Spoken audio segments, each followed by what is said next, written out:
Welcome to राशि horror. आज मैं आप लोगों को सुनाने जा रही हूँ दिल्ली मेट्रो से जुड़ी एक ऐसी डरावनी कहानी जिसे सुनने के बाद शायद आप रात की आखिरी मेट्रो में अकेले सफर करने से डरने लगे।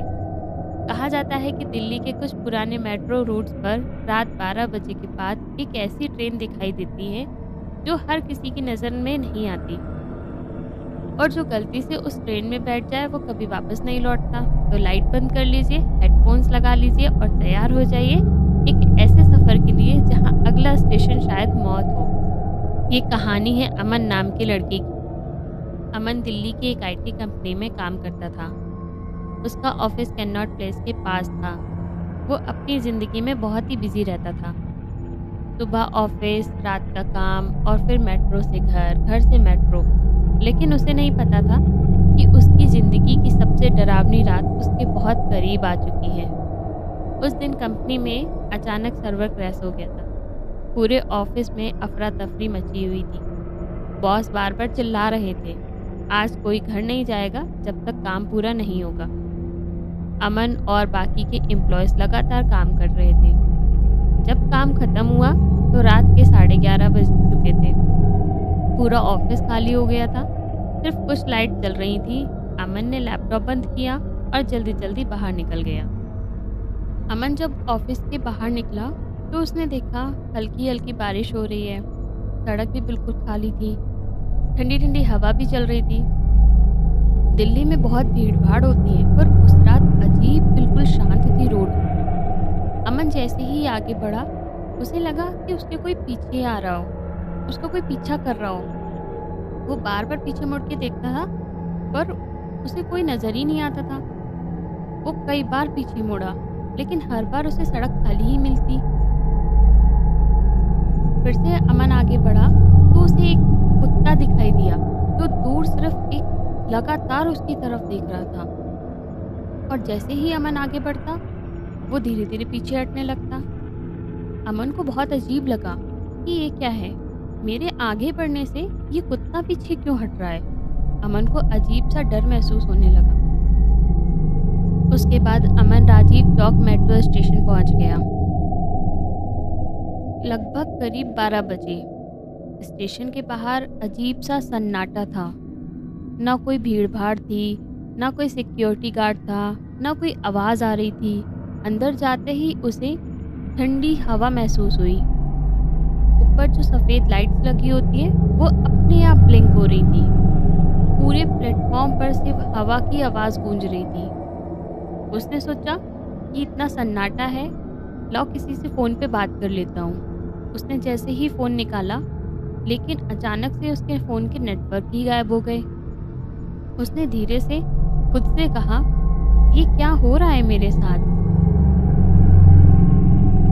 उसके बाद अमन की नज़र एक प्लेटफॉर्म पे पड़ी। वहाँ पे एक बूढ़ा आदमी था। वो धीरे धीरे फ्लोर साफ कर रहा था। उसका चेहरा बहुत ही ज़्यादा अजीब सा लग रहा था, जैसे उसने कई दिनों से नींद ही ना ली हो। अमन उसके पास गया और उनसे जाकर बोला, अंकल लास्ट मेट्रो निकल गई है क्या। बूढ़ा आदमी धीरे धीरे उसकी तरफ मुड़ा। उसकी आंखें लाल थीं। उसने कुछ सेकंड तक अमन को घूरा, फिर बहुत धीमी आवाज़ में बोला, अगर लाल रोशनी वाली ट्रेन आए तो उसमें मत बैठना। अमन हंस पड़ा। अमन ने बोला, मेट्रो में भी हॉरर स्टोरी होती है क्या। लेकिन बूढ़ा आदमी बिल्कुल नहीं हंसा। उसने बस इतना कहा, कुछ ट्रेनें लोगों को घर नहीं ले जाती। ये बोलकर वो धीरे धीरे अंधेरे में चला गया। उसके बाद अचानक ऊपर स्पीकर से आवाज़ आई, attention please, final train arriving shortly.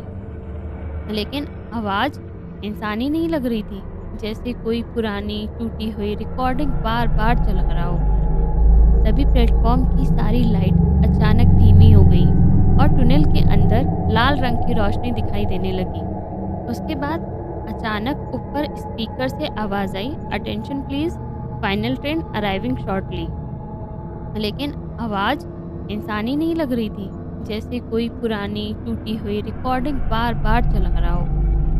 तभी प्लेटफॉर्म की सारी लाइट अचानक धीमी हो गई और टनल के अंदर लाल रंग की रोशनी दिखाई देने लगी। फिर धीरे धीरे मेट्रो सामने आई, लेकिन वो नॉर्मल दिल्ली मेट्रो जैसी नहीं थी। उसकी खिड़कियां पूरी काली थी, अंदर सिर्फ लाल लाइट जल रही थी।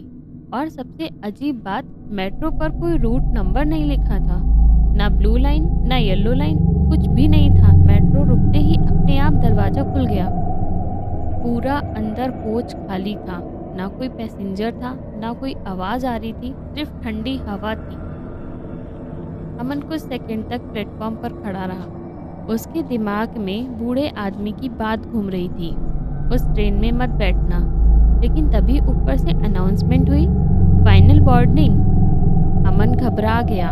उसे लगा अगर ये मेट्रो छूट गई तो उसे रात भर यहीं रुकना पड़ेगा। उसने हिम्मत करके अंदर कदम रख दिया। जैसे ही वो अंदर गया, दरवाज़ा धड़ाम से बंद हुआ और मेट्रो चल पड़ी। कुछ ही सेकंड में कोच का टेम्परेचर बहुत ही ज़्यादा ठंडा हो गया, इतना ठंडा कि अमन को अपने बैग से जैकेट निकालनी पड़ी। उसने जैकेट पहनी और जैकेट को कस के पकड़ ली। तभी उसे महसूस हुआ कि कोच के अंदर किसी के फुसफुसाने की आवाज़ आ रही है, लेकिन पूरा कोच तो खाली है। उसने अगले ही स्टेशन का नाम देखने के लिए ऊपर स्क्रीन की तरफ देखा, लेकिन वहाँ सिर्फ लाइन ब्लैंक हो रही थी। नो एग्जिट लिखा हुआ आ रहा था। तभी कोच के दूसरे कोने से खांसने की आवाज़ आई। अमन धीरे धीरे पीछे मुड़ा। वहाँ देखा एक लड़की बैठी हुई थी, सफ़ेद कपड़े में, लंबे काले बाल थे उसके और उसका चेहरा नीचे को झुका हुआ था। अमन का दिल तेजी से धड़कने लगा। उस लड़की से पूछा, एक्सक्यूज़ मी, आप यहाँ कब आई? लेकिन लड़की ने कोई जवाब नहीं दिया। अचानक मेट्रो टनल के अंदर बहुत तेज आवाज़ करने लगी। लाइट बार बार ब्लिंक होने लगी और तभी कोच में से किसी के चिल्लाने की आवाज़ आने लगी, जैसे कोई धीरे धीरे अमन की तरफ आ रहा हो, लेकिन आसपास कोई था ही नहीं। अमन ने फ़ोन की फ्लैशलाइट ऑन की, लेकिन फ्लैशलाइट अपने आप ही बंद हो गई। अचानक लाल इमरजेंसी लाइट जलने लगी और उसी लाल रोशनी में वो लड़की उसके बिल्कुल सामने खड़ी हो गई। उसकी आंखें पूरी काली थी, चेहरे का आधा हिस्सा जला हुआ था, उसकी स्किन पिघली हुई लग रही थी और उसके होठ पर अजीब सी मुस्कान थी। उसने धीरे से पूछा, तुम यहाँ क्यों आए हो? अचानक पूरे कोच में लोगों की चीखें गूंजने लगी। अमन को फ्लैशबैक दिखाई देने लगे। मेट्रो टनल से धुआं और आग निकलने लगी। लोग दरवाज़ा पीट रहे थे, बच्चे रो रहे थे, कुछ लोग जलते हुए बाहर निकलने की कोशिश कर रहे थे, लेकिन दरवाज़ा लॉक थे। और वही लड़की आग में फंसी हुई मदद के लिए चिल्ला रही थी। अचानक पूरा कोच लोगों से भर गया, लेकिन वो इंसान तो थे ही नहीं। कुछ के चेहरे जले हुए थे, कुछ की आंखें नहीं थी, कुछ के हाथ टूटे हुए थे। सब धीरे धीरे अमन की तरफ देखने लगे। उनके चेहरे पे अजीब सी मुस्कान थी और फिर सब एक साथ बोलने लगे, हम घर जाना चाहते हैं। तभी लड़की जोर से चीखी, ये ट्रेन जिंदा लोगों के लिए नहीं है। पूरी मेट्रो जोर जोर से हिलने लगी, लाइट्स टूटने लगी, टनल में अजीब चीखों की आवाज़ गूंजने लगी। अमन डर के मारे रोने लगा। उसने दरवाज़ा खोलने की कोशिश की, लेकिन सारे दरवाजे लॉक्ड थे। अचानक से मेट्रो रुक गई। दरवाज़ा अपने आप धीरे धीरे खुला। बाहर पूरा अंधेरा था, सिर्फ एक पुराना बोर्ड दिखाई दे रहा था, लास्ट स्टॉप। लड़की धीरे धीरे अमन के पास आई और उसके कान के पास फुसफुसाई, अब तुम वापस नहीं जा सकते। अमन डर के मारे बाहर भागा, लेकिन जैसे ही उसने नीचे देखा, वहाँ प्लेटफॉर्म नहीं था, सिर्फ गहरी अंधेरी खाई थी। उसका पैर फिसला और वो नीचे गिरने लगा। उसे ऐसा लगा जैसे हजारों हाथ उसे नीचे खींच रहे हों। तभी किसी ने उसका हाथ पकड़ लिया। वो वही बूढ़ा सफाई कर्मचारी था। उसने पूरी ताकत से अमन को ऊपर खींच लिया। अचानक सब कुछ गायब हो गया, मेट्रो भी, टनल भी, चीखें भी, सब कुछ। अमन की आंख खुली। वो राजीव चौक मेट्रो स्टेशन की बेंच पे पड़ा था। सुबह हो चुकी थी, स्टेशन फिर नॉर्मल लग रहा था। लोग इधर उधर घूम रहे थे, लेकिन वही बूढ़ा आदमी उसके सामने खड़ा था। उसने धीरे से कहा, 20 साल पहले इसी टनल में मेट्रो एक्सीडेंट हुआ था। उस रात पूरी ट्रेन में आग लग गई थी, कोई भी जिंदा नहीं बचा था। तब से हर रात आखिरी मेट्रो वापस आती है। अमन के हाथ कांपने लगे। तभी उसने टनल की तरफ देखा और दूर अंधेरे में उसे फिर वही लाल लाइट दिखी।